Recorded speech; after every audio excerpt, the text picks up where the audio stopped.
What's up, everybody? Oh, that is loud. Why is that so loud all of a sudden?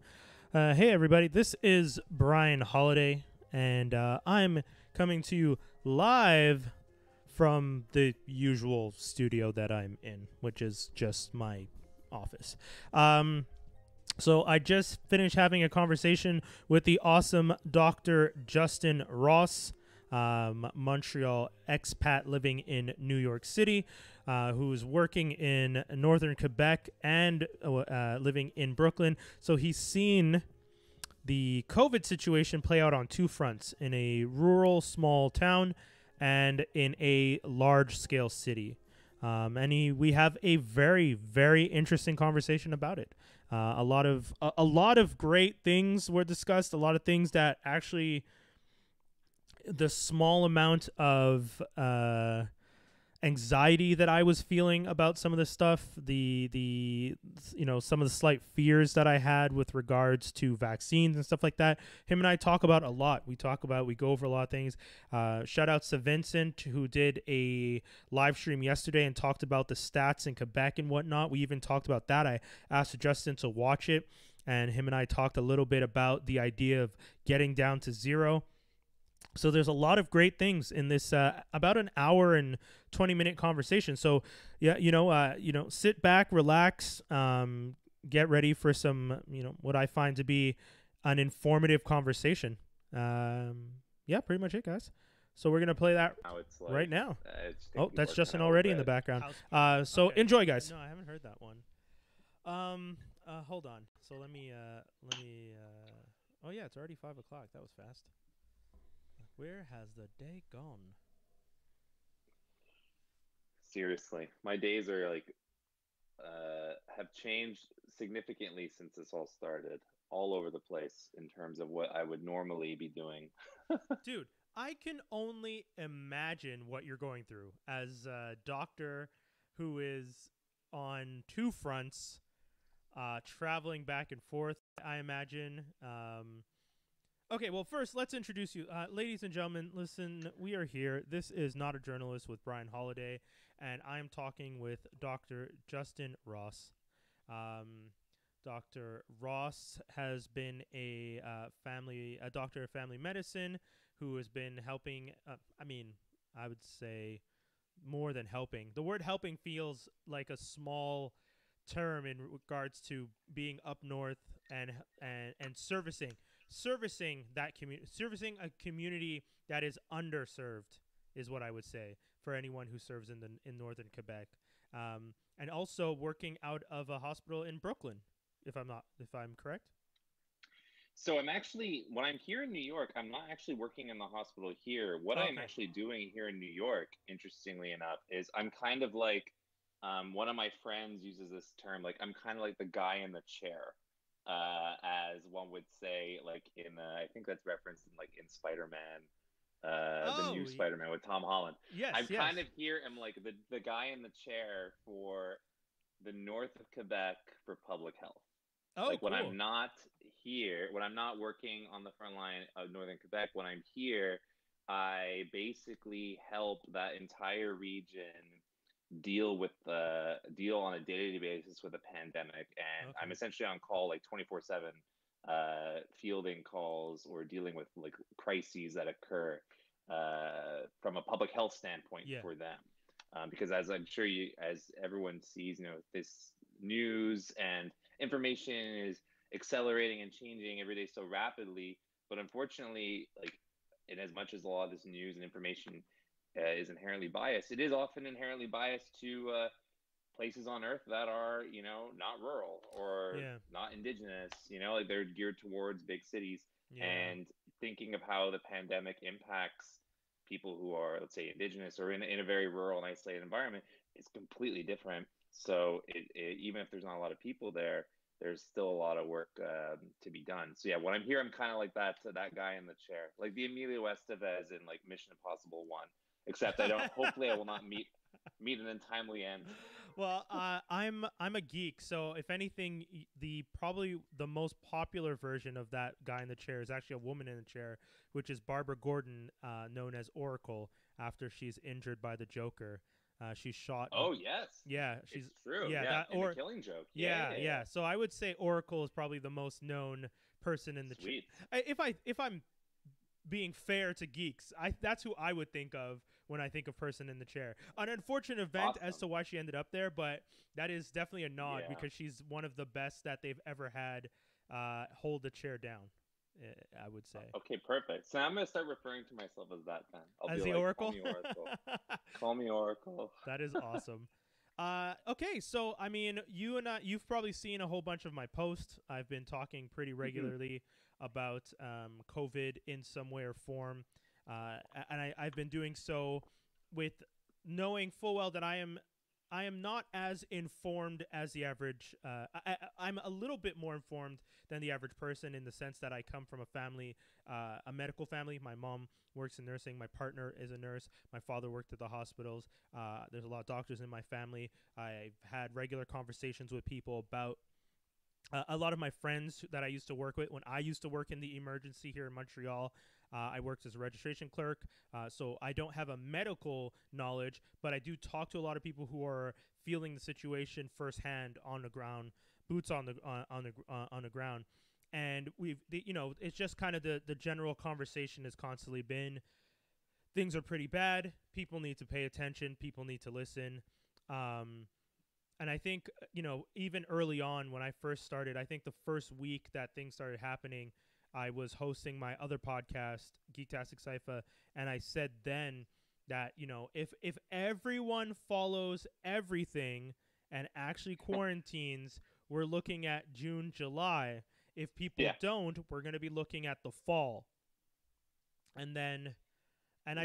I said that the second or third week of March, and people told me I was being negative and I was being alarmist, and I was trying to explain to them, no, I'm not. This is a pandemic. Hmm. If you haven't been paying attention, the way this has been evolving and growing in different communities around the world um, indicates that it is easily transmittable. That and that places like Taiwan, where they saw it from the jump and said, "Nah, we ain't playing with this," and immediately went into like face mask everywhere, mask Yeah. everywhere, shields up everywhere. No interactions, temperature checks everywhere, body checks, Hmm. but temperature checks as people walk into buildings, everything, everything, everything. Taiwan was just like, we got to do this right now, immediately. This is how we need to approach this thing. And then you have other countries that were more laissez-faire and saw their numbers skyrocket in a way that Yeah. probably scared a lot of people in those communities, and which I think, if anything, leads to the and this is one of the things I wanted to talk to you about. That fear and confusion leads to people assuming it's all a conspiracy because Yeah. they can't grasp what's happening. Uh, It's really it's unfortunate that this is the way that science is being introduced to a lot of people. oh my god. Yeah. Because I think had this have occurred 20 years ago, we would have seen a lot more people having a lot more trust in what what government and what public health officials were saying. And social media and the time has really shined a spotlight on the fact that critical thinking skills are greatly lacking in a Mm, lot of society, right? And interpreting and understanding what our information is. And COVID is basically putting the scientific method on a billboard with like a timer, like a running tracker, like they have yeah. at the bottom of, let's say, like CNN or MSNBC, Yeah. showing you real-time updates of all the things that people are doing that are failing Yeah. nonstop, right? Yeah. And that's what science is. Yeah. It took decades. Like if you think in the 70s, if you were having a heart attack, you were basically put on bed rest, given Tylenol, and put in the dark. Whoa. Just to think, this is what it was. Medicine has changed so much, Yeah. and we're seeing now an entire globe, literally every scientist is devoting all of their resources and time and money to one problem. Yeah. So we're getting a deluge of information, and the way that we can access information now is so much quicker than, let's say, going to a library, like 20, 30 years ago. So you're being constantly fed this stuff. And if you don't have the like kind of mindset of let's take a step back and really kind of reinterpret what the information that I'm digesting is, I think it's just lends to like a lot of these people going off the deep end and down these rabbit holes of like you're saying, like conspiracy theories and whatnot. But this is what science is. Like you try and try and try, and you have to try things. And if something works, it doesn't necessarily mean it's going to work all the time. You have to make sure that it's replicable and replicable with the same people in the same environment. And people hang their hat these days on like these miracle things, like, oh, this worked, or I saw this. And I think a lot of people aren't cognizant of the weight that their words have, and the power that their words have, especially, you know, like our leaders. Like if someone touts like a miracle drug as being a miracle drug, you know, it helps if you have the data to back that up. And the problem is when you have someone like Dr. Fauci who like has that data, a lot of people tend to turn that off because look, reading data and properly analyzing a study can be boring. Like I'll say that's like one of my least favorite things to do. In medical school, I would tune out a lot on all these things because it's very busy work and it's not that stimulating. And if you give that to someone who has like zero knowledge of scientific literature, it's going to go in one ear and out the other. You're going to take like the snake oil salesman at their first word because, you know, it's comforting, it's easier to see. And the fact is, like, medicine on the whole is an imperfect science. And I think we put a lot of trust in like absolutes, like, oh, well, I'm taking, let's say, like Lipitor, like a cholesterol medication. That means I'm never going to have a heart attack. You know, like a lot of what we do in medicine is imperfect and not understood properly. Like to go back to the cholesterol example, like almost everyone you know over the age of 50, like let's say in the States, like takes like this drug called Lipitor, which is like a global phenomena, like the Walt Disney world of drugs. It's a multi-billion-dollar industry.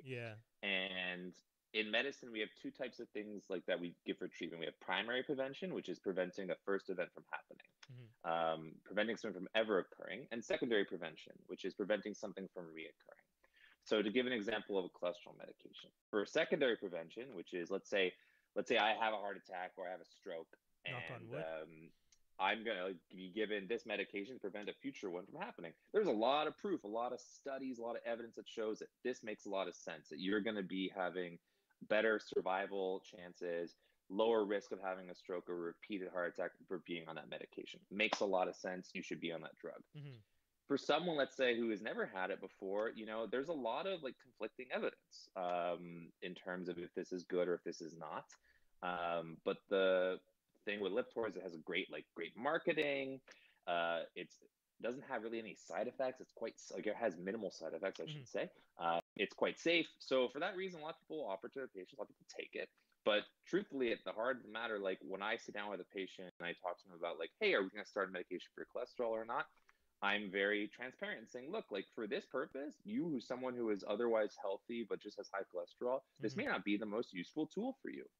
And I think that, you know, as we move through like more and more to the future where things are quick and rapid access, we want stuff to be quick, people aren't really taking the time to sit down and take that second to really like tease out what these things mean. That's just an example of like how I think a lot of people just don't know enough about health, enough about medicine. And COVID is like possibly the most stressful, anxiety provoking way to learn about medical science. So people will be, you know, like diving into these, like it's kind of like the Wild West out there. You have these snake oil salesmen who just like, oh yeah, they bat onto that, you know? I was gonna say, I believe that this is for a lot of people, like you said, this is probably the first time that they've ever had to deal with anything on this scale. When we had SARS breakout a couple years ago, when we had Ebola breakout a couple years ago, those breakouts, quote unquote, were not as on a grand scale, and in some cases weren't. I think in both cases, I don't think you could consider them global. They were very much isolated to specific areas in the world, and and everyone else in the world was just like, well, sucks to be there right now, but good luck. Exactly. And they just went about their business. And I think the fact that COVID is in my lifetime, I'm just trying to think back, but yeah, in my lifetime is the first time I've ever seen a global spread of something. I mean, I can't really talk about AIDS because I was born in '83, and I think it was just. Hmm. I know that people were panicking at that time. I was, however, just born. I don't know anything. It's all just stories. By the late '80s, when I was a kid, you definitely heard people talking about it. It was there were movies coming out. Philadelphia, I think, is one of them with Tom Hanks. Like Yeah. the conversations about it were being had, but as a child, I didn't understand.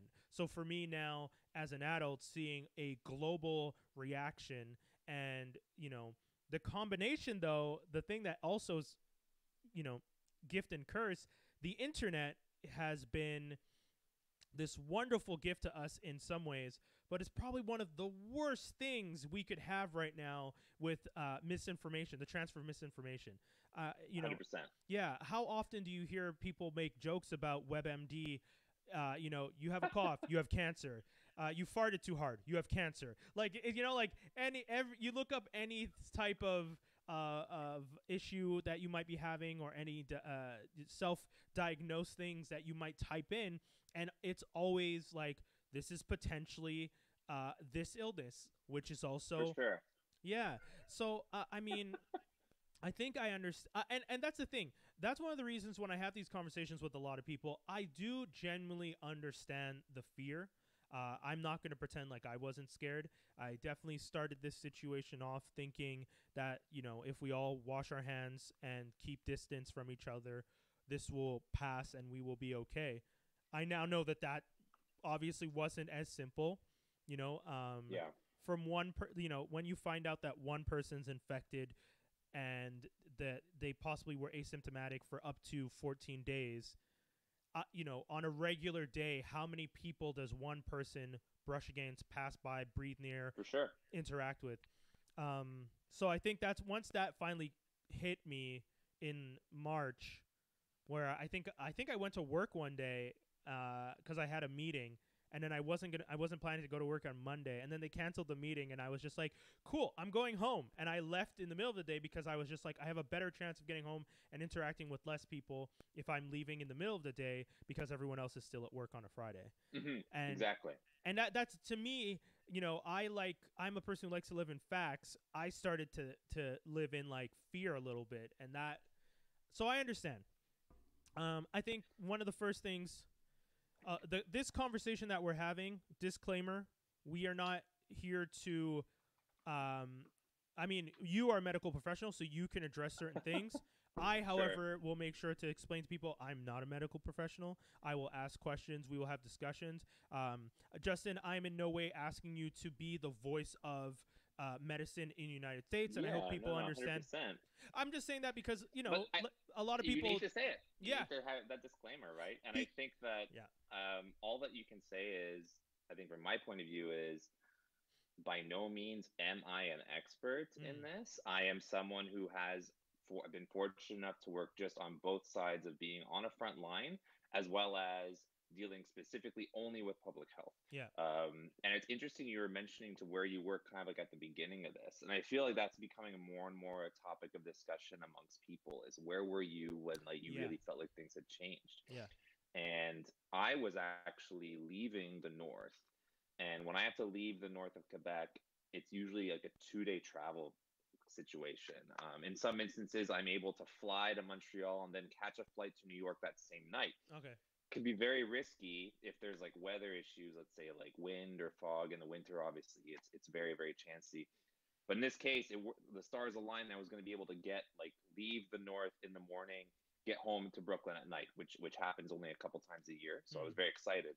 However, things started to really develop at that point where you're seeing. I think this is mid March, where I was thinking to myself, okay, I'm going to be off because the way I work is I'll work, let's say 3 or 4 weeks straight every mm, day up north, and then I'll take like 2 to 3 weeks off.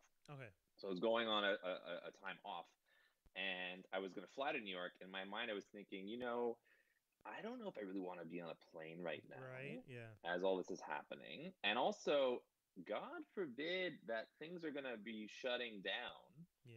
I want to have my car in New York City in the event that that I have to get out or go somewhere. Yeah. Who knows what's going to happen? So I no showed my flight from Montreal to New York. I just got in my car and I drove straight. I got here at like 11:30 at night. Hmm. But not more than 2 days later, they closed the Yeah. borders. And then I was just like, oh, thankfully I did this. Yeah. Like I had the wherewithal to say, like, you know what, maybe just having the car was useful. And having the car here, so my wife is a social worker at Mount Sinai Hmm. here in New York City. So she works in palliative care and oncology. So that's, let's say, Hmm. end of life Yeah. care and with Yeah. cancer patients in Manhattan. And immediately when I was here with my car, I said, look, like, how can we adapt to this new situation? People are kind of freaking out, raiding grocery stores and this and whatnot. And I would just drive her to work and pick her up from work every day. And driving in like New York, like from Brooklyn to Manhattan twice a day is not something I Yeah. ever would wish on Yeah. anybody Yeah. normally. Yeah. However, this became like kind of like the beginning of my pandemic experience. Yeah. And it was almost surreal driving through a deserted Manhattan. You kind of feel Oh. like you're on like a like GTA 4, Yeah. and no one's like spawned into your multiplayer yet. So you're just cruising and like going down the FDR like at like 100 kilometers an hour, and there's nobody there. So uh, it was kind of like a I Am Legend type scenario. can I?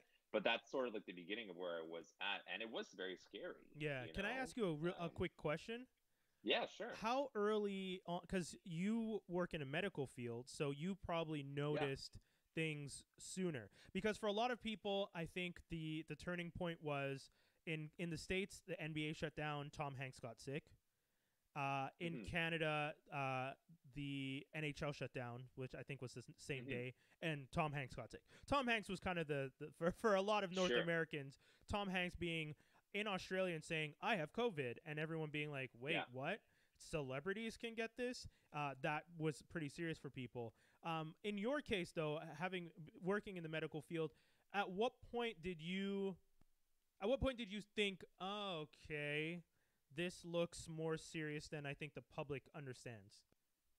So I that's a very good question because at the beginning, honestly, I was kind of dismissive. Like Hmm. I was not uh and that's a fault of my own. I was thinking like, look, this is clearly no different than influenza. Mm, I had seen like the stories out of Wuhan. I had seen the videos from like the intensivist that passed away. I thought this is horrible, but I just didn't see enough data that really convinced yeah. me of how enormous this was going to get.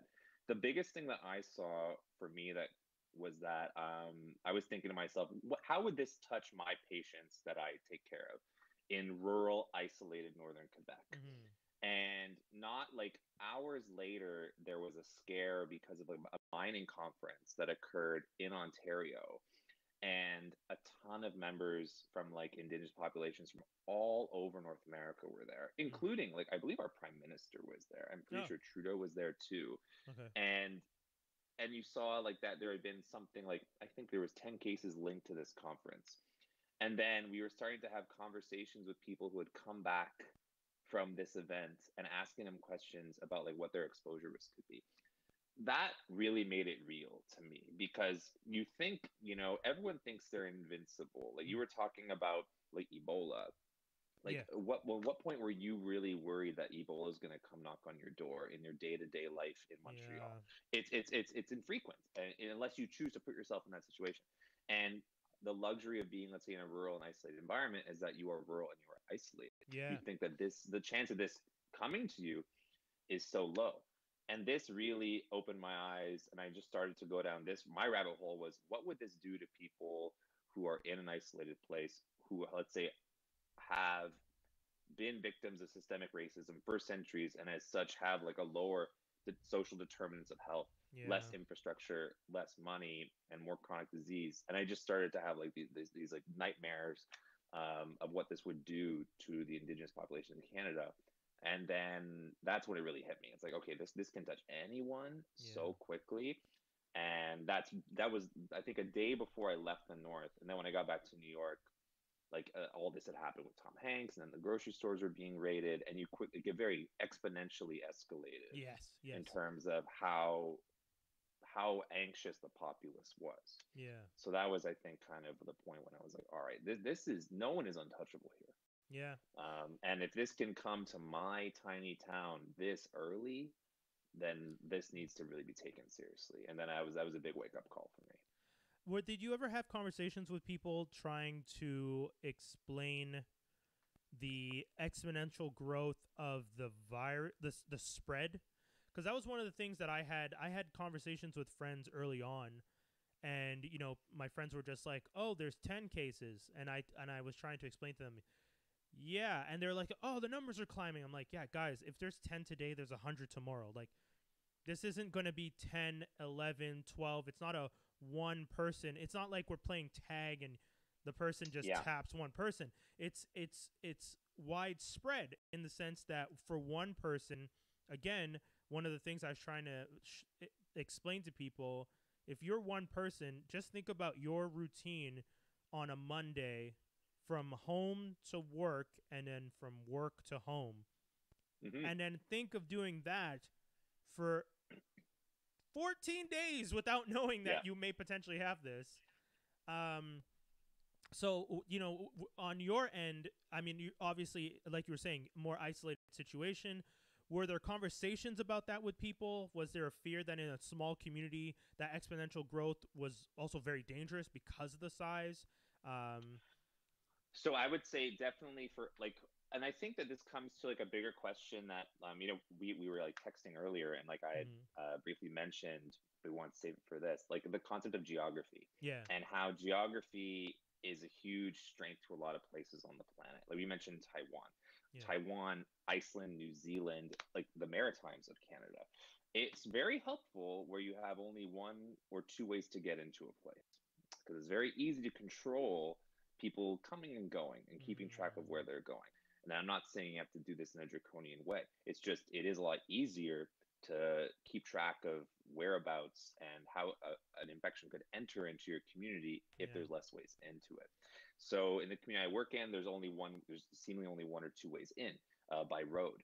So for mm, that reason, it was quite easy to get a sense of where people were going and when they were leaving. And the local, like indigenous governments create, like they're able to create their own laws that supersede, let's say, like federal provincial law. okay, And they were quite strict in terms of, let's say, like mandating self-isolation if you left the community and returned. Like you would have to quarantine, symptoms or not, if ever you left the community, which was quite which was a quite conservative approach. mm, But in the end, it ended up being like an amazing approach because there was very minimal cases happening there. But for sure, what we're worried about is a lot of these places where people come in and out. I'm an example of that. mm, I go to this rural location from an urban environment, and most people do that. I'm not allowed to own, let's say, land as a non-indigenous person in an indigenous community. mm, So, like, and let's say my partner can't speak French very well, so she can't get licensed as a social worker in our province. So she mm, couldn't work there. So like it's a place of work, not necessarily a place to live if yeah, you're not a member of the community. So there's a lot of transient workers in these northern areas. And for sure this would put these people at risk, people coming and going. And as such, they've had to start setting up these rules that are quite strict to ensure that people don't import the virus. yeah, Because what we were most concerned about in these areas, which is what we're seeing in any other city, like let's be it the Bronx or in Hochelaga Maisonneuve, yeah, in locations where you have crowded housing, where you yes, have individuals who are primarily frontline workers because they don't have a choice. They can't not work. yeah, They aren't able to work from home.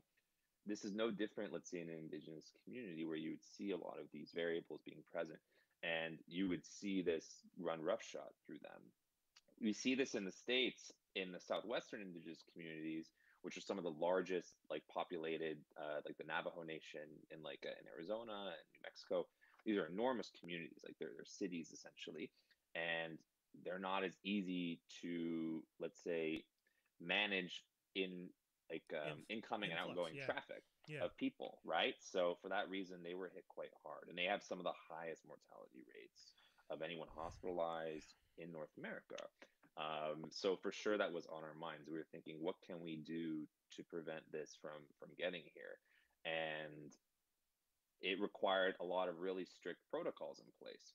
Like myself, the moment I go back to Canada, I have to do like a federal mandated 14-day quarantine. Yeah. Like I'm allowed to travel across the border because I'm an essential worker Yeah. offering medical care to, like as you mentioned, underserved population. But let's say if I lived in Montreal and I was going to go work up there, even my going from Montreal, I would be required to, let's say, either quarantine on arrival or I'd have to quarantine prior to going. Hmm. And the way that I traveled would dictate what type of quarantine I would do, whether I drove and I was alone in my car or whether I flew on a plane with other people. So they were very, very strict, much like how Quebec was in general with interregional travel, Yeah. which was like, the SQ being setting up roadblocks for between regions. Yeah, I didn't Um, even that, know about that at one point. People were telling me yeah, like you can't leave the city. And I was just no, like, "What are you guys talking about?" They're just like, "Do you not realize how bad things are?" And I was just like, "No, I have no clue."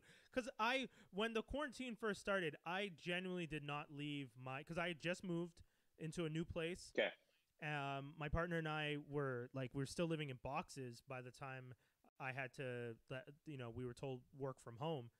hmm So I was home, and I figured, I was just like, well, I guess I'm just gonna start unpacking stuff and working from home in the day and whatever. And next thing I knew, I went for groceries for the first time with a mask, and like, I was like wearing gloves and like, really yeah, protecting myself, because I was just like, I don't want to be touching anything, I don't want to breathe anything. And then I'm hearing stories that they're like, you can't cross.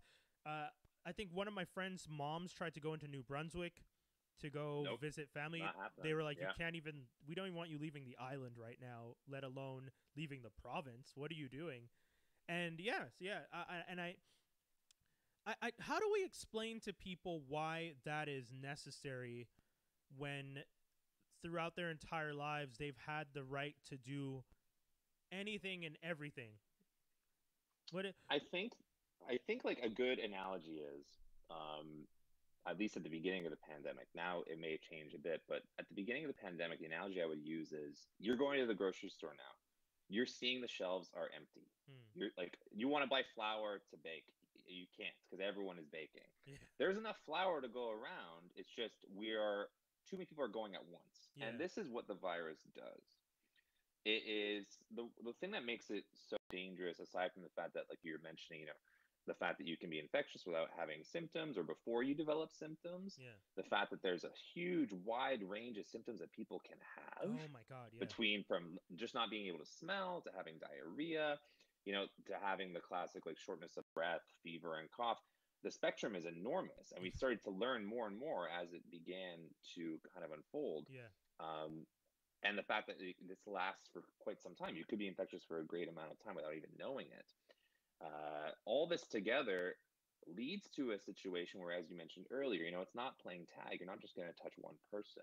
mm, We use this term called the R naught, which is, I think it's been like mentioned throughout on blogs and in the news over the course of the past couple of months. But essentially, what it implies is the infectivity of a pathogen, to a population, let's say, that's susceptible to it.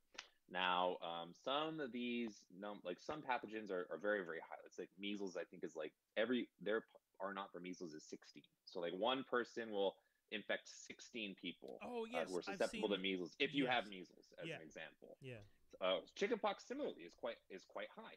It's I think 12 or 14. These numbers I'm just estimating, but it mhm, is very high. Um, and like something like the common cold or influenza, I believe, is like one to two. But the problem with this is that COVID is about 2 to 6, which oh, is quite high, mhm, for something that you know is that everyone is has not been exposed to because it is a novel virus. So you're touching a lot of people without knowing it, and even let's say if 100 people get it, like, and let's say you were going with like a 10% hospitalization rate, that's 10 people. yeah. And if let's say that 10% needed ICU care, that's 10 ICU beds. Oh, and And I we used don't to have work. a lot Yeah, of room. I used to work in And bed that's the, management, so I know. I was the guy that okay, yeah. I was the guy that used to help the head nurse managed to figure out how many ICU beds we had, and Yeah, like who can go home, because we need to always have at least one exactly. or two on the weekend Open. Yeah. open, always, always, always. So yeah. So just like a grocery store, like there's enough flour to go around, and like the thing with COVID is, if people were getting sequentially ill, then we'd probably be able to deal with it, Mm. but the problem is it overwhelms the healthcare systems. Oh God, And yeah. then your ER is slammed, and then your ICU is slammed. And not only are you at risk of dying from COVID, but let's say you have a heart attack or you're in a car accident. The ambulance is going to take longer to come get you Yeah. because it's getting somebody else who is sick right now. It overwhelms the system, the infrastructure that we have in place. And that's what's so dangerous. Like, we haven't even begun to touch upon the collateral damage that this has caused for other types of pathology. Yeah. Like, let's say, be it traumas, be it substance abuse, be it mental health. Like, we don't know enough about that yet, Yeah. but it'll be interesting in the coming years to see really like how, not only from like a COVID perspective, how overwhelmed our hospitals and clinics were, but how everything else took a back seat Yeah. to this, Oh yeah. and that's the biggest problem. Yeah, as someone who worked in the ER and I worked in the admitting office, I was there. I've been there where it's like, oh, these two doctors, like someone made a mistake, and these two doctors are not here at this Yeah, hospital right now, and that okay, so oh well, that's like these 10 surgeries now being pushed yeah. back.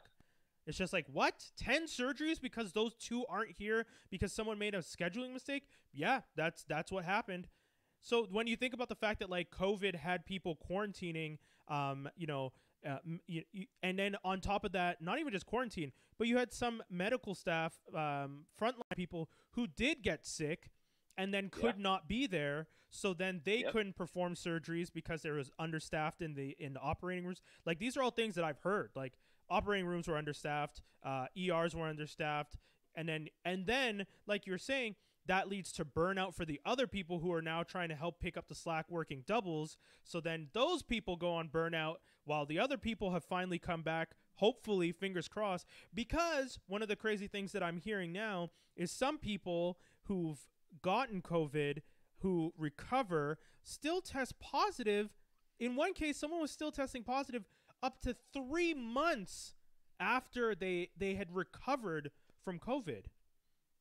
So this is, a big problem, like for the pandemic period, is just the way, like the test itself. Okay. Okay. So as an example, that case you just described, this person is still testing positive 3 months later. Yeah. But that is obviously like an extreme Of course. situation. Yeah. The bulk of people, they're sick and then they get better and then they do test negative. But some individuals will have instances where they'll test negative, test positive, test negative again, Mm. and or test positive months later. Now, to speak to the instance where the person tested positive months later, just because they tested positive doesn't mean they're still contagious or that they Okay. still have like an infectious virus. Okay. The tests can pick up, let's say, like shedding of the virus or dead virus um, Oh. in saliva, in stool, sometimes months later. Like, that Ah. is not an Okay. infectious virus. They were doing a lot of tests, let's say at the beginning, where they were talking about like, oh, transmission from surfaces or in ventilation ducts. Like, there was some study, I think, in China where they were saying we found the presence of COVID RNA in the ventilation duct hours after this procedure was done. Yeah. However, let's say like they then showed that that RNA was dead. Wasn't an infectious Okay. pathogen. Okay. So the fact that that guy tested positive 3 months later doesn't necessarily mean that he was infectious. Okay. And that comes back to the issue with the test. So this is the other problem. We're testing as much as we can. At the beginning, we were not testing enough. Yeah. You were Yeah. saying there were only 10 cases. In order to really get a sense of where you're at, to have a bird's eye view of the pandemic, you need to be testing as much as humanly possible so you can identify who has it, so you can isolate them. Yeah. And everybody at the beginning was screwed. Like, Yeah. nobody Yeah. had a testing infrastructure in place that was good enough, at least in North America. Yeah. Like New York in April and in March was having like 50% positive rates of testing, which is insane. Oof. And that was in the high thousands, like something Yeah. like 8,000, positive, and that's 50% of the 16,000 tests that were done that day, Jesus. which means that there's a lot more Yeah. that are out there. That's only what you can see. So enabling to population to test a lot really gives you a bird's eye view of what's happening. So we want to target certain amounts of positivity in our tests. Ideally, the WHO states that you want a positivity rate of 2 to 5%. Yeah. For those who Now, didn't, 2 to 5. World Health Organization, by the way. But yeah, sorry. Yes, for of 2 to 5%. Now, what does that mean? That is like a rate that we feel is acceptable to mitigate risk of transmission.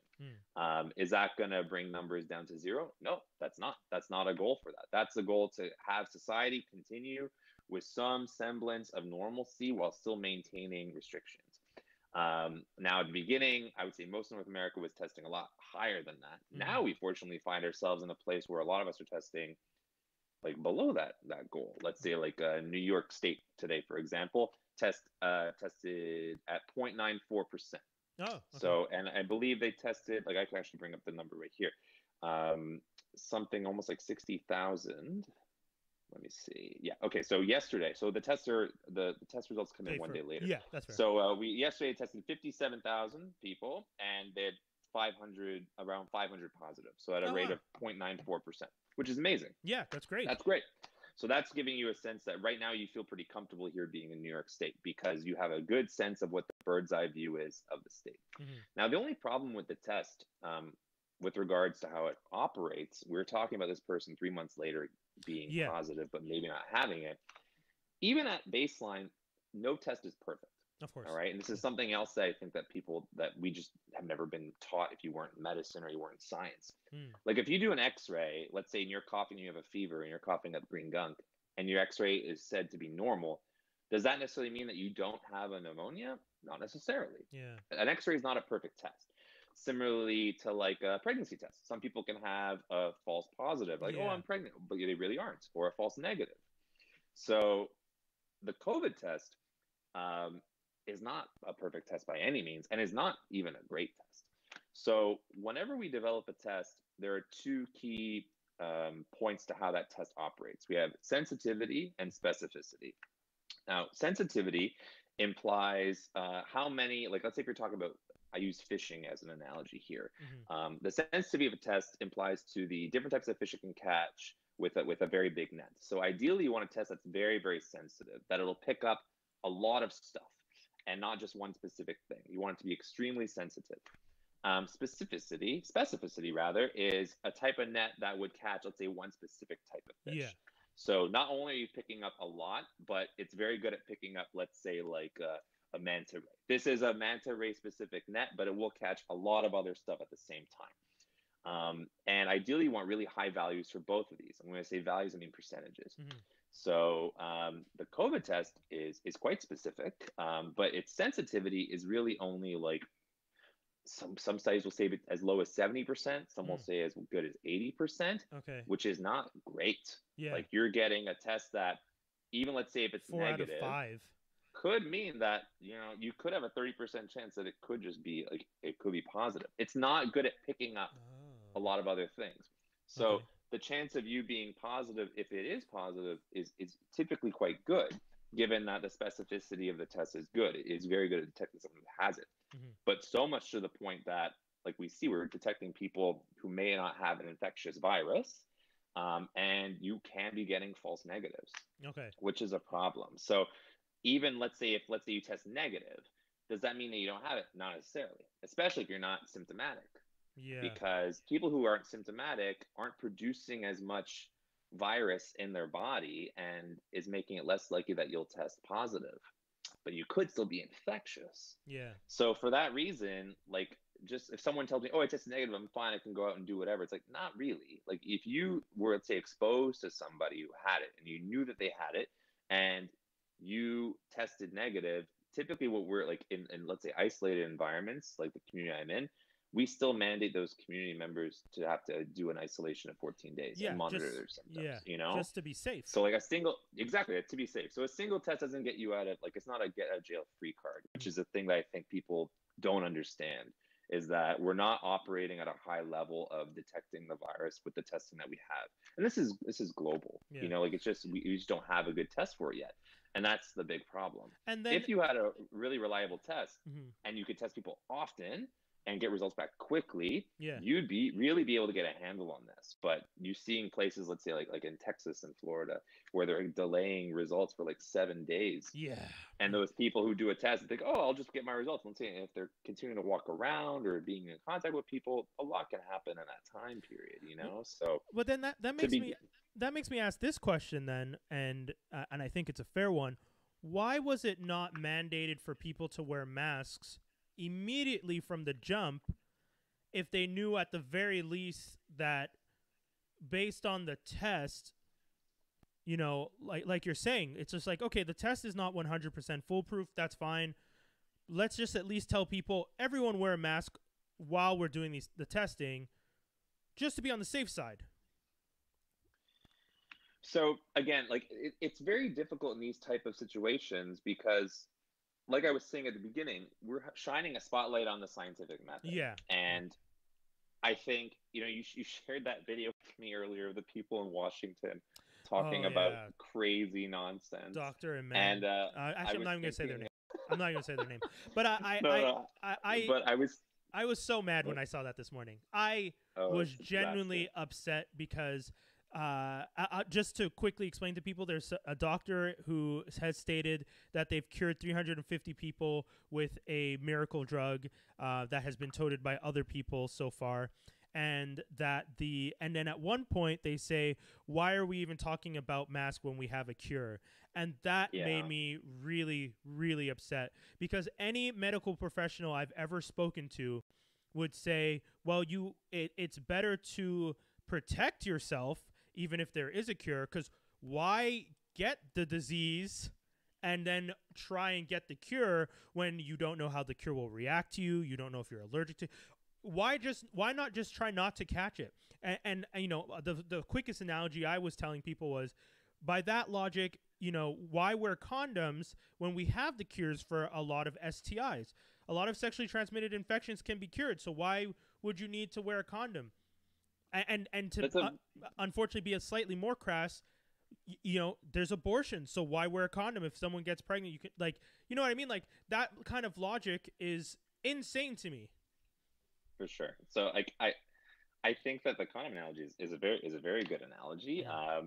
To speak to the madness that occurred in that video, you're saying no healthcare worker would say something like that. And I think, unfortunately, a patient wants to hear something that is straightforward and is a yes or no, a binary type of situation. But like where I'm talking about here with you, like nothing in medicine is black and white. We still are learning every day how to deal with common things that we deal with all the time. We haven't found the cure for the common cold after centuries of this. Why would we have the cure for COVID?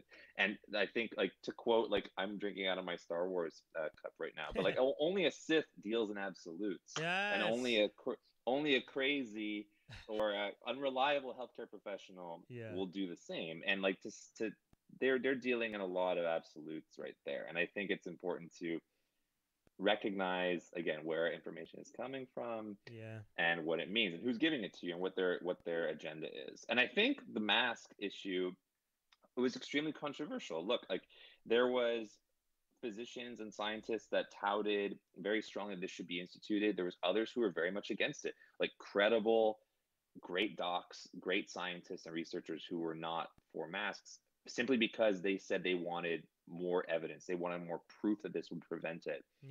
And I understand, that is what you've been taught from the beginning of your training, to institute a policy change, to institute a change in care.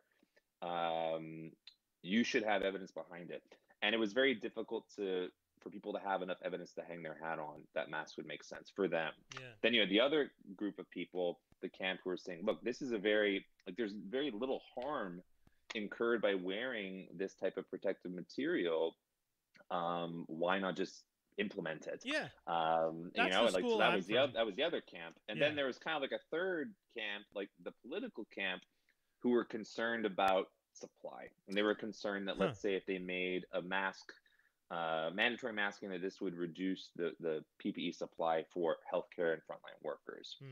Hmm. All that being said, like again, this is my expert opinion. I'm not Yeah. speaking for anybody else, but I think the main thing that we don't think about with masks enough is this concept of source control. Now, what does that mean? If enough people are wearing masks and this is blocking actual like production of droplet, production of aerosol or whatever, Yeah. if you're blocking out the source, then in general, there's less of this stuff going around for you to walk into Hmm. or to breathe in. So a mandatory masking protocol, which is has now been made in place for indoor places in Quebec, Hmm. makes perfect sense to me because of that. You know, it's you're not causing really much harm by doing this intervention, and I think it was unfortunately there were multiple factors contributing to it being delayed, and a Yeah. big one for sure is just sociopolitically. Like if you look at North America, we are currently both on both, certainly more on the state side, in a very divisive situation Yeah. from a socio-political perspective, as opposed to, let's say, like Taiwan, New Zealand, Iceland, places where people have tremendous trust in their elected officials Hmm. and in their public health departments. Simply stating they're going to mandate masking, they knew it would be met, let's say, with little controversy Yeah. or less controversy than here. Yeah. So I'm sure that was that was part of the weighted decision there as well. You know, Quebec was a little late to the party on that. However, Quebec was very keen on setting up roadblocks between interregional travel. True. Like New York doesn't do that. Most of the states does not do this, and Yeah. Quebec did, which is that is probably one of the more stricter things that has happened in terms of limiting movement. So It's it's going to funny be a that hindsight. Like, I don't think we're really going to know who did the best job until like 10, 15 years. But all that being said, right now, I think that it's hard to argue against wearing a mask. I yeah. wear a mask. We wear it with all our patients. I wear it in the community. It is kind of standard care at this point, and Yeah. I think it's hard to argue with that. Well, something that you just fell into that I think is very interesting is, and I kind of mentioned it before, because I didn't even know that there were blockades. I didn't care that there were blockades. Yes, and exactly. and I think when it comes to the mask, I think one of the other things is, I think because people are now, and the thing I find hard about this situation is when I was 12 I thought this way, but now as an adult I would hope I wouldn't. When I'm told I have to do something is usually when I didn't want to do it when I was a For kid. sure. My mom put me in the Air Cadets. I didn't want to be in the Air Cadets, even though the Air Cadets Mm, was tons of fun. You could learn to fly. You had great activities. You made great friends. There was no reason for a 13-year-old Brian to not actually like the Air Cadets and the yeah. structure. There was a weird uniform, and I had to polish boots. So what? Once a week, I got to hang out with a bunch of kids, make airplanes, and talk about war. Not that I care much for war, but I got to talk about it in a way that, weirdly enough, was making it sound cool for kids. But that's a whole other conversation. But all that to say, all that to say is, as a child, I probably should have enjoyed that experience. But because I was forced to be there, it For automatically sure. became something I didn't want to do. Yeah.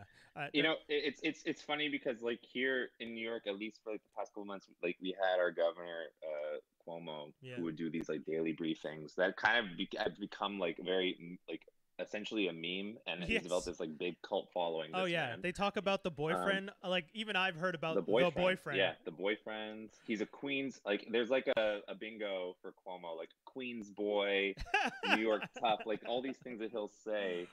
I love it. But in one instance, he did say something to someone asking a question about, I don't even think it was about masks. I think it was about something else. But he said, you need to get behind the concept of we. Yeah. And the concept of we is something that is foreign to you, and you need to start unlocking that part of your brain. And it's Hmm. unfortunate that, we all kind of live as much as social media has connected us, it has also isolated us a lot. Yeah. And like you don't necessarily aren't. It's easier to cocoon and be comfortable in being with people that you know and share values with, as opposed, let's say, people who are in your community, and they may not be the same. And I think that that's led to a lot of problems, and uh, we just don't have this sense of community. And it was interesting here in New York. One thing that I did notice is that at all times, in my from living here versus in Montreal, I've always felt a tremendous sense of like pride and respect in the community and people, and they would give that to me too. Hmm. Like, I once was mugged in Montreal leaving the children's hospital, Oh no. and Old this was children's a or new number of years children's? ago. Old children's, Oh, okay. so like Yeah. on Atwater, Yeah. yeah. Questionable neighborhood, but But that's fair. questionable. But I was on St. Catherine Street, like in front of Oh. the AMC, so like by no means a Oh. deserted Yeah. area. Yeah. Yeah. Yeah. Very well And I lit and keep, stuff. yeah, well lit. Like, I keep going back to this, like, analogy is that there, people were walking by. There was a cab that was parked there. No one did anything, and Oh I was damn. clearly like having a problem. If that happened in New York, you can bet that people would get involved. Like, people love getting into each other's business, and will make it a point to like defend that person, Oh, that's good. which is amazing. And not just isolated to my neighborhood, but Yeah. you talk to anyone here, like there is a big sense of pride in the community and pride in the city. And Hmm. I think a lot of that, is certainly in a post 9/11 New Yeah. York. Yeah. You have a kind of a, like, they use this phrase like New York tough. Like, that was a tremendously traumatic event for this city. Of course. And I think it put a lot of stuff into perspective in terms of, look, we just have to We. stick together. Yeah. Yeah. There's this concept of we. And Yeah. I feel like here, I've not I have not been like, I never really felt like a New Yorker. I felt like kind of an expat, but having been here in this time and really seeing the community come together to kind of deal with this problem and deal with March and April, which were some of the scariest times the city has ever faced, Yeah. was amazing. And like, I once walked from my car to my door, which was like 10 feet away, without my mask on, and someone's like, "Put your mask on." Someone yelled that at me. I was like, "I got it, promise. Yeah. It's in the car. Yeah. I'm just running into the car." Like, people will get into your business about it, but like not in an overtly confrontational way that you feel threatened. It's Yeah. just like keeping your shit in check, because we're all in this together. And I think that that's the biggest problem. It's just like we've isolated ourselves, and we're not thinking about the community anymore, which Yeah. is, it's really unfortunate. I got a few questions Sure. from people. One of the first questions was with regards to Quebec, and I guess we could also talk about New York and in the States. They are trying to open schools back, as you've seen. Yeah. What are your thoughts on the idea of opening schools back? With regards to, children, the risk to children, the risk to adults. What are your ideas from a medical professional perspective? We're being told that this is potentially something we could do now. So, what are your thoughts on that? Again, I think this is something that we don't have a lot of information to really make an informed decision Mm. about this at this time. Here, for example, in New York, there's an opt out. Like, everybody can choose to not send their kids. At least in Oh, my neighborhood, I know this. okay. So, like, my upstairs neighbors opted to not send their children to the fall semester. They're going to be still learning from home, which I think is a great example Yeah. to follow. Look, in my mind, and I think that we all want to get back to a sense of normalcy. Mm. At the beginning, you talked about July and June and the fall of when this is going to be over. Yeah. I I could say I'm a bit more pessimistic, and think that this is going to be something we'll be dealing with until like 2021. Yeah. Well, At least, my at partner's least, yeah, my partner's a nurse and told me that until a vaccine comes along, yeah. there's a good chance It's like, that for we're sure, it's not yeah. going to change. Yeah. Like, at least until some point next year, maybe 2 years. Who knows? And I think that, obviously, we want to, like, we talk about this concept of harm reduction Hmm. in terms of, let's say, allowing to have some type of loosening of restrictions. Because if you really wanted to make sure that this doesn't be a problem, nobody would be leaving their house. We Yeah. just have back to original lockdown. That would be it. But at the same time, in our society, that cannot fly. So going back to school, I think it's a super controversial topic. In my mind, I don't think it's something that I'm really ready to sign up for yet Hmm. because we just can't make an informed decision on it. We don't understand enough about how this illness is transmitted from kids to adults Yeah. based on their age. We also, like over the past couple months, only recently started seeing some very strange phenomena happening in some small subsets of children Yeah. Rashes related and to stuff like COVID, that. where they get these like multi-system inflammatory Yeah. conditions, Yeah. which are very rare outside of COVID, but that was something that only just appeared. Who's to say that more things aren't going to change? We don't know enough about this right now. So, Yeah. in my perspective, I'm erring more on the side of caution. I'm being more conservative. This is, again, expert opinion. This is by no means like me speaking on behalf of the entire specialty or other people, but that's my opinion of how I would, let's say, if I had children, I would probably opt out and just continue dealing with them being around the house Yeah. a bit longer, which I can understand is also, very difficult too, for sure, right? So I think no matter what, if let's say you decide to do that, then it's about doing it in the safest way possible, making sure that you don't have any overcrowding, you have appropriate space, and masking. Yeah. Um, you know, so it's very difficult, and I don't think I can give like a right answer, Yeah. That's and fair. I don't think anyone's going to be able to give one, unfortunately. But I would say, when in doubt, just be as conservative and safe as you can. I've had a question about antibodies. People are asking about, you know, like the flu and the cold. Usually, if you catch it, there's like a window where you've built up antibodies to it, so Hmm. your body is usually you're not as susceptible to catching it again right away. How unfortunately that does happen. People are saying that with COVID though, it's looking like people can get it and then catch it pretty soon after again. Um, what have you heard on that front? Because I actually, I've heard two different things. I've heard, some people be like the idea of a immunity rod, whereas like I am now immune, like I got it and I Yeah, am now immune in my community. And then some people were just like, there's no such thing as a immunity rod with COVID. yeah. If you catch it, you can potentially get it again and continue to pass it on. So that's another interesting question because I think like some parts of the world were using this concept of an immunity passport. Like, Mm-hmm. okay, you have antibodies, so now you're able to go to this region or X region. Mm. I believe they're using in South America. Um, Again, the fact is we just don't know enough about these things yet. My wife has antibodies. Oh, I okay. don't. Okay. She was never sick. I was never sick. We were Oh, together through the height of the epicenter pandemic here in New York. interesting. Can't explain that. Don't know. Yeah. But the problem is, with the antibody tests, are they picking up a coronavirus that is this coronavirus antibody? Oh, Because there are other existing coronaviruses that people yes. may have been exposed to. Yeah. So is this a very specific antibody? Number one. Number two, the longevity of these antibodies and your immunity is also, it has not been around long enough for us to really say. Mm. A lot of line of thinking is they compare it to other types of, let's say like SARS that occurred in Toronto, or MERS, which was another type of respiratory illness that originated in the Middle Middle East. East. Yeah. They showed high instances of immunity at the beginning, and then that started to wane, similar to what you're talking about with the flu or influenza. But one thing that is, that we do understand is we're seeing very few people who are being reinfected. In fact, I would say that we're seeing almost none who are Oh, being okay. reinfected Okay. with COVID, which is reassuring Mm-hmm.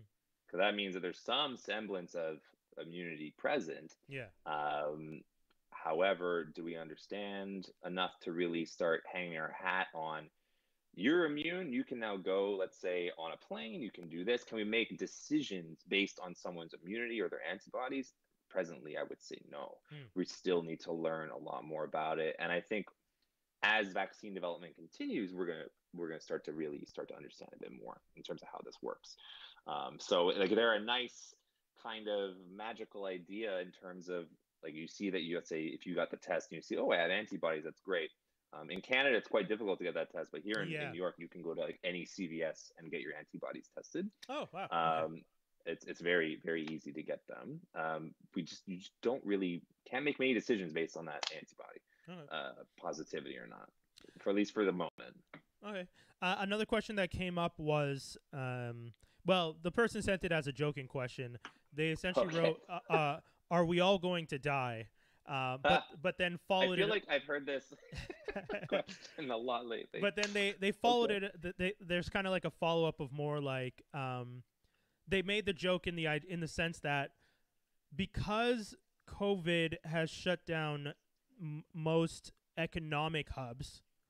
Yeah. There's a sense of urgency to develop a vaccine. Mm-hmm. And a lot of people are concerned about being the first ones to take the vaccine. So sure. I think the question was also in line with, how do we convince people that the vaccine is safe? Because even myself, I you know, my best friend and I, well, you know, my best friend Mobs, yes, him and I regularly have talked about the fact that through COVID, we will both be seen as anti-vaxxers because neither of us wants to get the vaccine first round. Okay. Because we're well, you can be happy that it'll be me that's going to get the first round. So I'll be medical professionals will probably be. I'll be the litmus test. Yeah.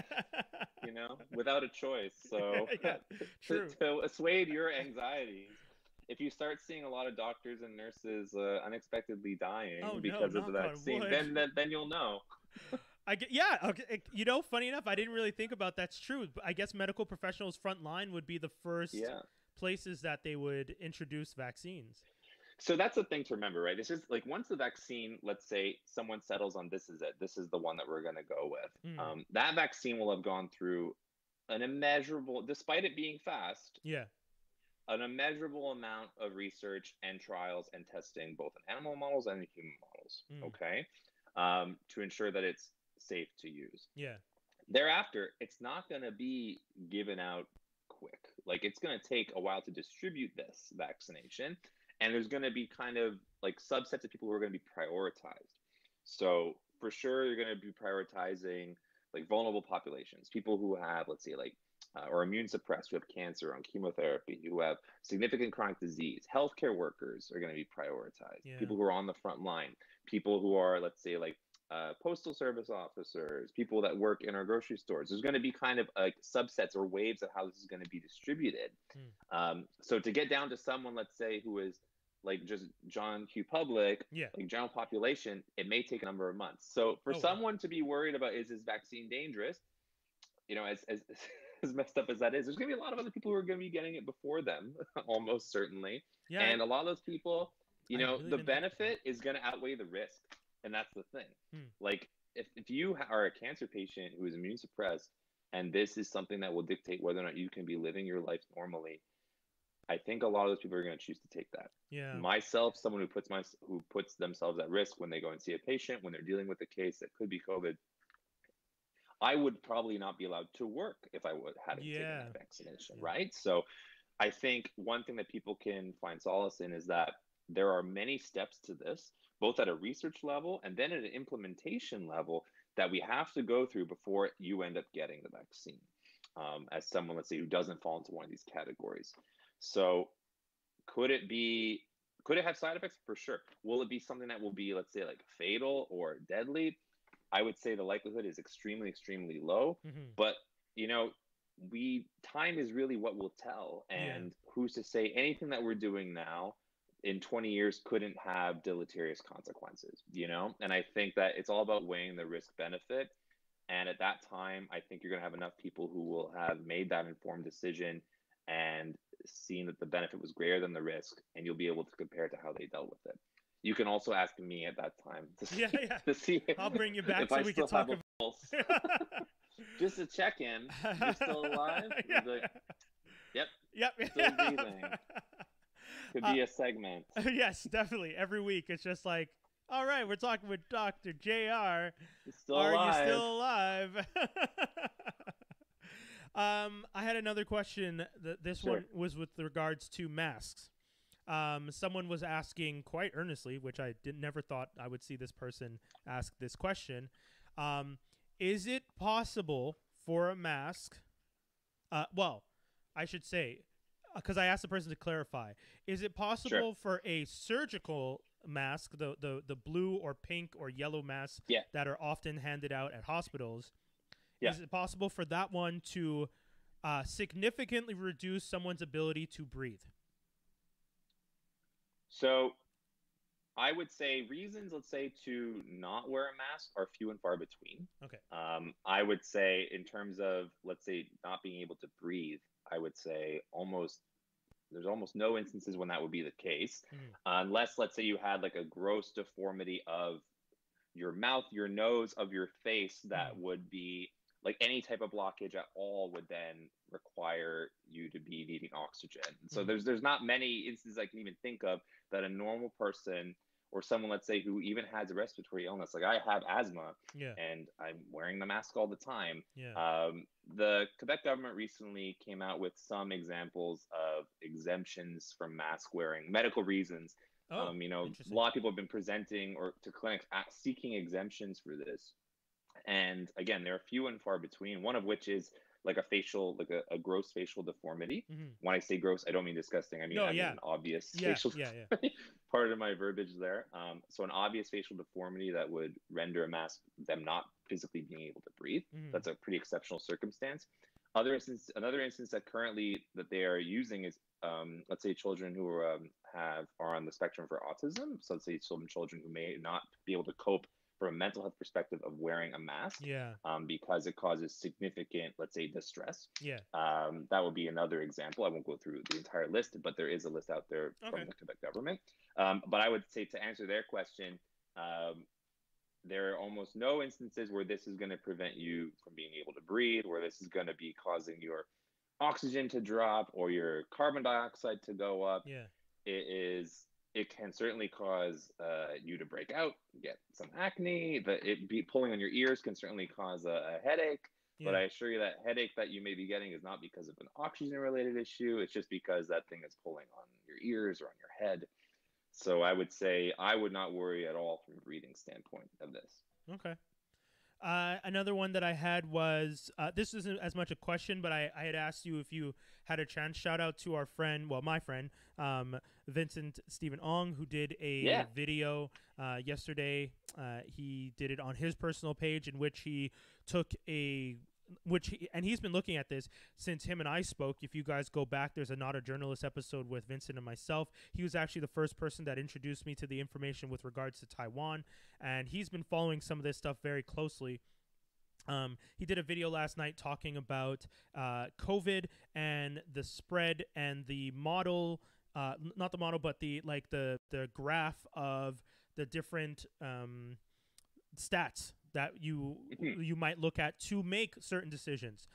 For example, one of the things that he was saying in his video was the reason that they may be trying to open things up more is because there's not necessarily because of the death versus infection ratio, but more the ICU bed situation. Because he was saying he noticed that the graph that in relation to the ICU beds was coincided with the announcements of larger numbers of people being allowed to go out, because then so on and so forth. You also watched the video, if I'm not mistaken. I did, yeah. I Yeah. watched it today. Yeah, yeah. It was really well done. Yeah, yeah. So shout out to Vincent. One of the things that you and I had discussed is one of the things that from that video, the trying to get to zero.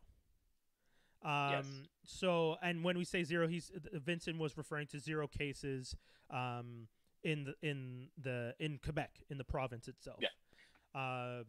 And I don't think he meant 0 as in what you were referring to earlier, which I didn't even realize was a thing that could happen. But the percentage, because it was 0.94% of the people that were tested were Today, yeah. Yeah. In New York State, we're positive. Yeah. So, which brings up a whole other point, and actually kind of makes me think of two things. Should the goal be 0 infections completely, or 0 or a percentage lower than 0 overall? So what I would say is the ability to get to 0 infections completely, there's so many variables that are going to dictate if that's going to be possible, right? Like the places that have successfully done that at a time or another often are island nations. Yeah. right? Because it's very easy to control people leaving or coming out because Yeah. really the only ways to get in are by plane or by boat. Yeah. You know, like for example, we share a land border, like Canada and US share an enormous, the largest like unprotected Yeah. like land border in the world. Yeah. You know, and to speak from my experience when I've crossed the border during COVID, I'm not getting any questions about symptoms. I'm not getting any questions about Oh anything related to God. the virus. Really? Just other things that are annoying and the typical border questions, but nothing about that. Nothing about the things that I would be happy to answer questions about, Oh God. which is unfortunate. And so, Yeah. like, there's a lot, like, no matter what you were talking about before, if everyone follows the rules, and this includes people, let's say, who are implementing the rules, Yeah. because just because you have a tool and you're expected to ask a question doesn't mean that's going to be perfectly applied, right? So, um, in our situation, I think that getting to zero cases is going to be extremely difficult. That's not something that I think is achievable in the near future. That's going to again be vaccine is here, vaccine is widely distributed, and even then, it's still probably going to trickle down to get to absolute zero of nothing. Now, to speak to 0%,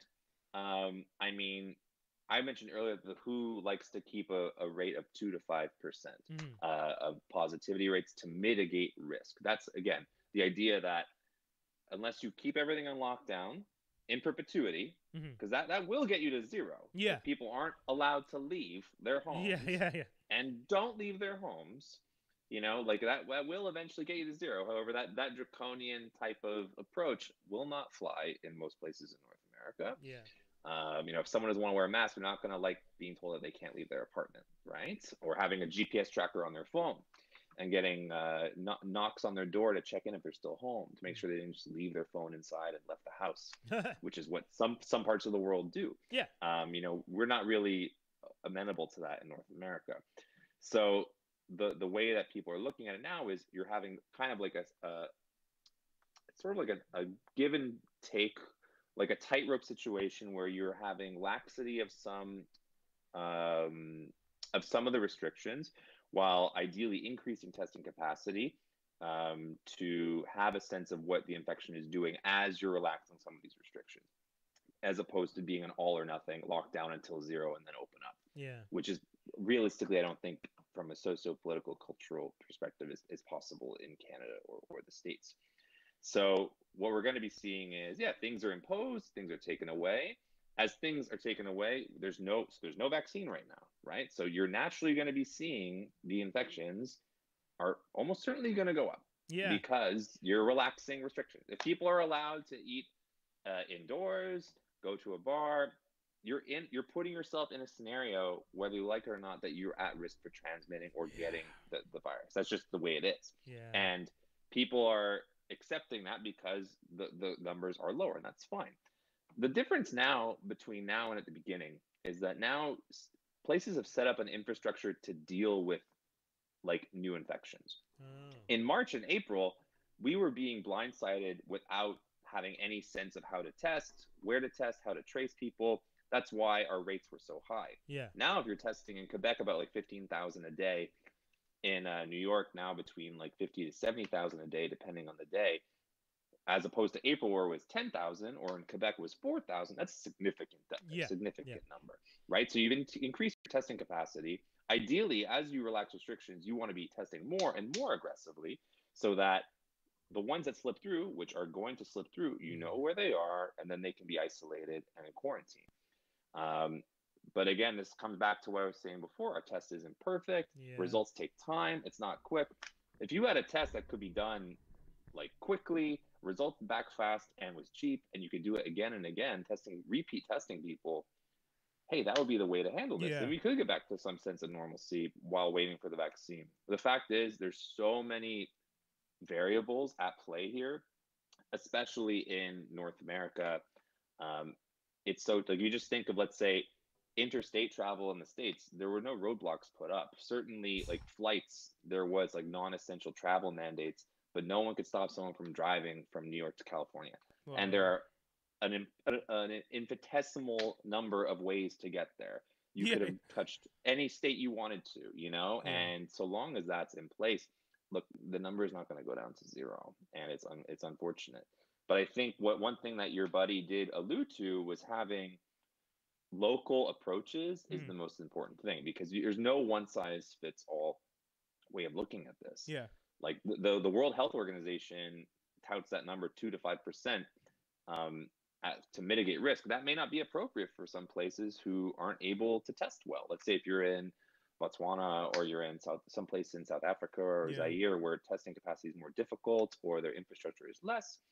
It's certainly that may not be a realistic number. They may need a different approach, as you would, let's say, in Quebec, as you would in England, as you would in Iceland or Taiwan.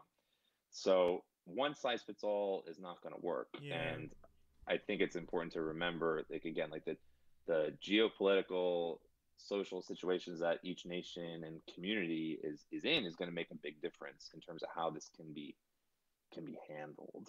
So to get it to zero worldwide is going to almost certainly have to wait for a vaccine. In some places, it certainly will be possible. The community I work in is at zero, Oh, great. but it's very easy to get that to zero, Yeah, because as of the salt. opposed, let's say, Montreal or to New York State.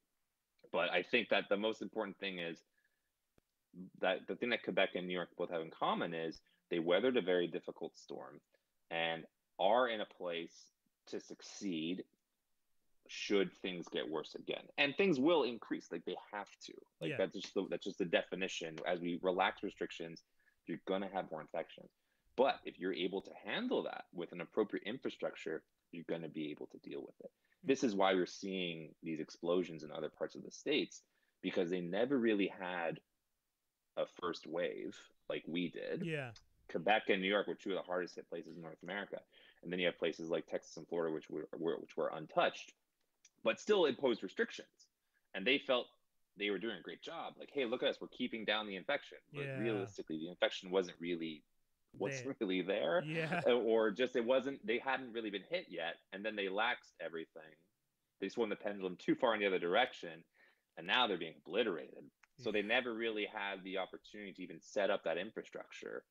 And it's no secret that these places that are getting hit, don't pay as much taxes, and Yeah. are particularly skewing of a more political mindset, and like smaller government, more private enterprise. And it's unfortunate, but public health is not a private enterprise. Public health is a publicly funded wing of the healthcare system in most instances, and It's so weird that it's what you're seeing. It's a something like health, like your nation's health, is being politicized. I find that to be one of the weirdest things I've ever seen. For you coming from Canada, what's it like to see the American system sometimes with regards to not necessarily like, having to pay for stuff, but just the yeah. politics in healthcare seems weird to me. I mean, again, I'm an outsider, so obviously it's going to look weird because I'm not used to the system, but you're there, so Oh, you for see sure. it. I think it's interesting because I feel like for sure, I think the biggest problem here is that you're trying to lump you're trying to lump so many different types of people, and by different people I mean different states, into Yeah. one place and call this a country, which is, in my mind, impossible Yeah. to do that. Yeah. To be able to compare like Arizona to Vermont to Montana to Yeah. Florida to California to California. New York, Yeah. how are these places similar? In my mind, it's like if you were to say, so the country of Europe, Yeah. Yeah. like you have Russia and Italy, Portugal and Ireland, like these are all the same country. Obviously not to that extent, but just thinking of it that way, it's hard. I feel bad for the people that have been demonized that live here, um, simply because of who is the elected leader, and because of some places that choose to ignore science and politicize this. Yeah. And I remember years ago, I was very much like, America, right? Like it was an easy target to make fun of for some things. Mm-hmm. But now when you're here, like in the differences between New York and Canada, are like from like a socio-political type of worldview, especially Montreal and New York, are very minimal. Mm-hmm. Like I feel this was not a stark difference going from there to here. Mm-hmm. And it's unfortunate that a lot of people here who are working their asses off to help not only the people here, but people all over the world Yeah. with developments of science and advancements and research, um, are very quickly like, uh, not necessarily demonized, but just like made fun of, you know. And Yeah. Yeah. it's unfortunate from that perspective that you have basically 50% of this country that is trying to really make a difference and make things better. Here, speaking to like what differences I see, I don't see that many in New York. People here really take this seriously, Hmm. and I think that's as evident as to how far the state has come and the city has come since March and April, when this Yes. was looking like this was in dire straits. And I think that speaks to, the resilience and the strength of this place. And I don't know a lot of other places that would have been able to weather that storm and get it under control as well as they did, Hmm. and who are open to sharing that knowledge with other people. Like we're sending ventilators to Georgia, we're sending healthcare workers to Florida to help. Oh Like wow. we're distributing our resources that are now available, Yeah. that have been made available because we're able to handle what's going on now because we've weathered that storm. So yeah, no, I thought it would be a lot more different coming here, but I'm fortunate that I'm in a state that is very similar to like the value system that I was raised in Montreal. Yeah. If I was in another state, then that would probably be a very different situation. Yeah. If Yeah. I was in like I have friends that live in Nashville who are a blue city in a red state, or live in Austin, blue city in a red state. Very, very different, Yeah.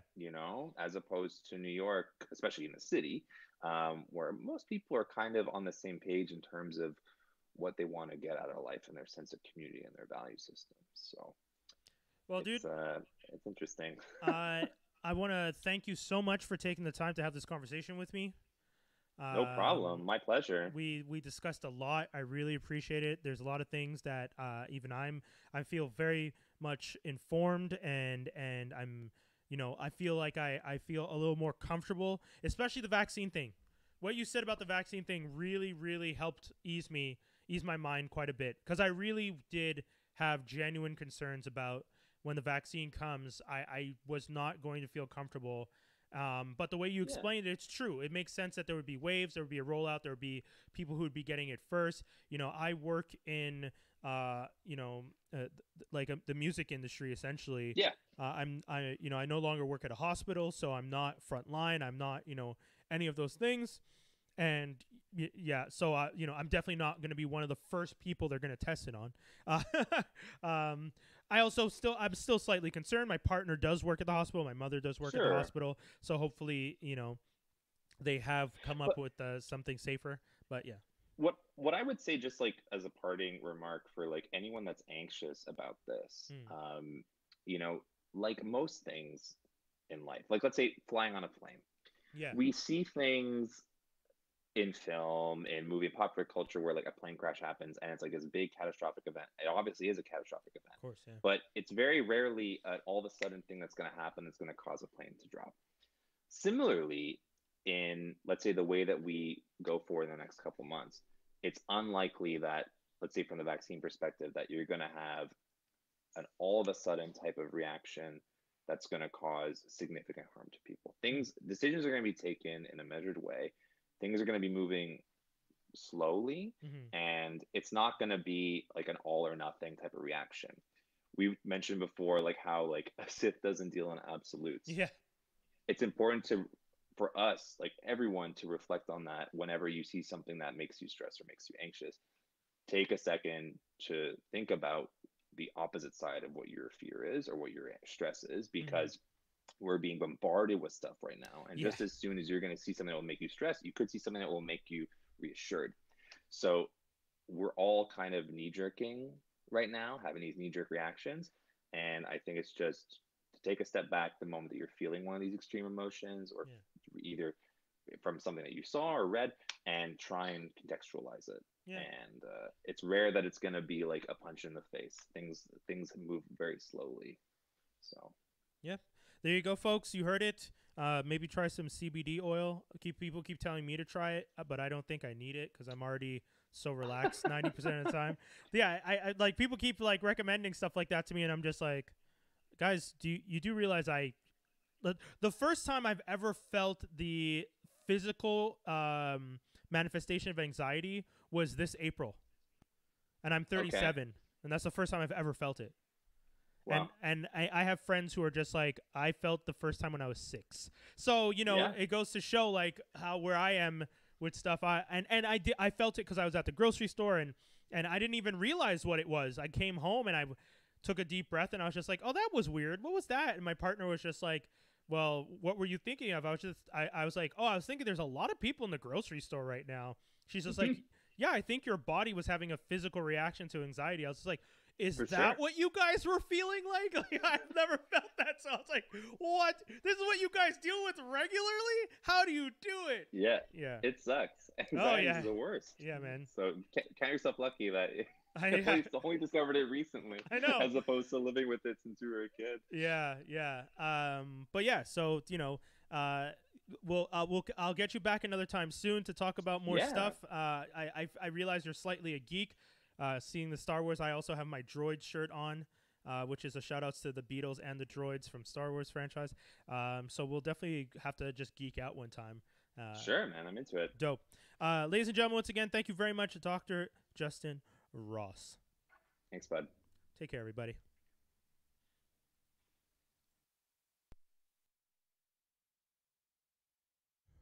And that's it, folks. Thank you so much for tuning in. Another Not a Journalist will be back in 2 weeks. I've been doing them bi-weekly, if you guys haven't noticed. So, check back in about 2 weeks. I haven't always done video ones. I tried to do a video one with the last episode that we did that unfortunately didn't work out too well. We had a lot of technical issues with the video. But that's it, guys. Thank you so much for tuning in. It's been a fun one, and we'll be back with another one soon. Don't forget to tune in to Geektastic Cypher on Wednesdays. There's going to be an episode on Wednesday, July 29th, and then on Wednesday, August 5th, I believe, we're going to be having a special guest on Geektastic Cypher. That's it. That's all. Thank you so much for tuning in, guys. I'm out. Peace.